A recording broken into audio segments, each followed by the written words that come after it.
One of the most highly anticipated events of the Independence anniversary is the Trinidad and Tobago Defense Force Parade. As P.R.O. for the Trinidad and Tobago Coast Guard, Commander KIRK JEAN-BAPTISTE tells us it's a march that ultimately is dedicated to the people.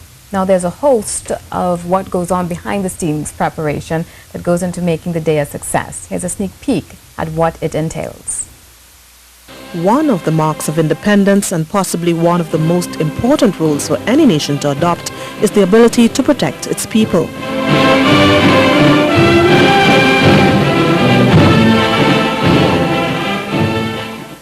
The Trinidad and Tobago Defense Force was established in 1962, taking up the mantle to protect and serve its newly independent nation. The country's defense force is now the largest in the Caribbean, comprising of the Trinidad and Tobago Regiment, the Coast and Air Guard. Every year, citizens flock to the streets of Port of Spain on August 31st for the auspicious Independence Day Military Parade, an event that has taken place since the first announcement of freedom from British rule. Lieutenant Commander KIRK JEAN-BAPTISTE says 54 years later, the celebrations have grown tremendously, adding the parades still seem to be a major source of excitement.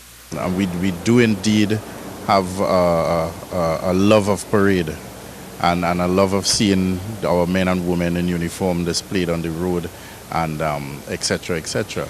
So in our 54th year, I believe we should still feel a sense of pride.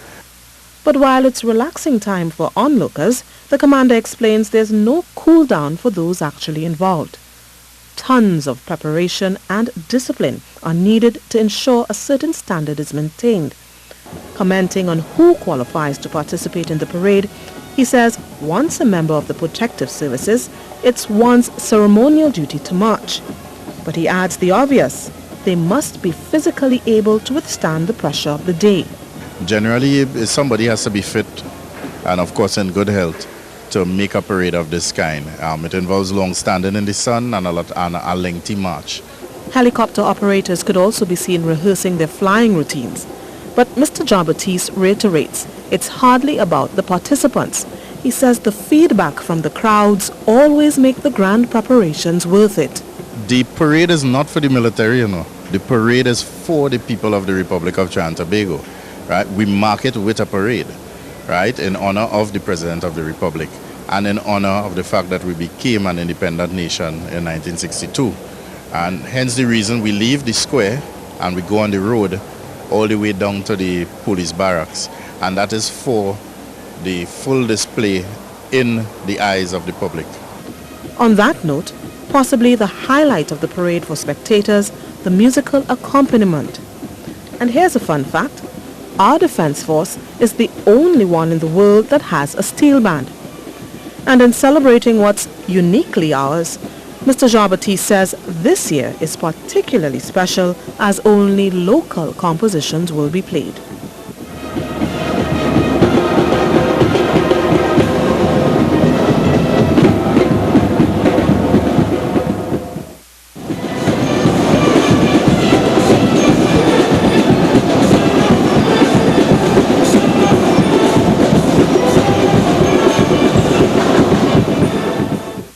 With that being said, tomorrow morning at 8 a.m. brings a brand new parade experience, reminding us that we truly can take pride in our liberty. I'm STACY in Providence, C News, celebrating independence.